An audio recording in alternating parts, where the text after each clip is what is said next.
board. And I was going to start my introduction of Jack Harlow by saying that my connection to Jack was that he, as an honor that he was the chair of the board, and then I realized he was always the chair of the board. That could have been anybody's first time on a board.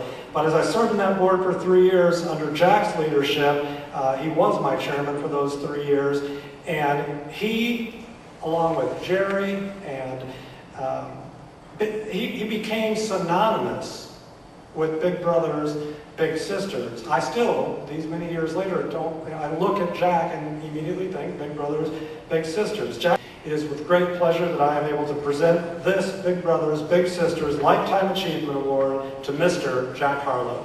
Mark had a buddy program, which was kind of it was like a Big Brother program, but without really the organizational features that it has now as the Big Brother, Big Sister program. Reverend Crafton, it was Reverend Crafton's vision that created the Big Brother, Big Sister program. He connected with George Taliaferro, who had experience in Baltimore, as he was relating, connected with George to help provide direction to the program, the development of the program. I got recruited, again, as a parole officer, but really I was one of the grunts on the board of directors. You know, we were, it took George and Reverend Crafton. I mean, they were really the ones that, don't believe this, the heavy hitters. But, there were other people involved as well, and I want to mention them. Judge Randy Bridges, who at that time was a judge of Superior Court 2, he was our governmental sponsor for the purpose of getting money through various federal criminal justice channels. Other folks that were on the board: Norman Welch, retired Navy.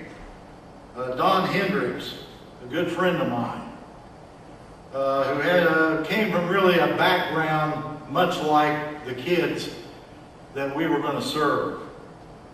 Welana Smith,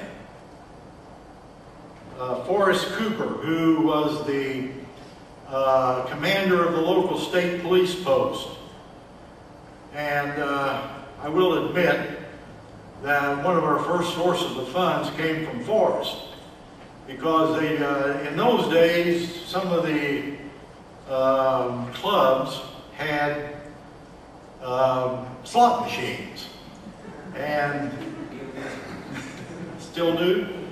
And the state police would periodically raid them, and the money they took out of there could be given to the social service agency. So under with the influence of Forrest, we made a little money off that deal.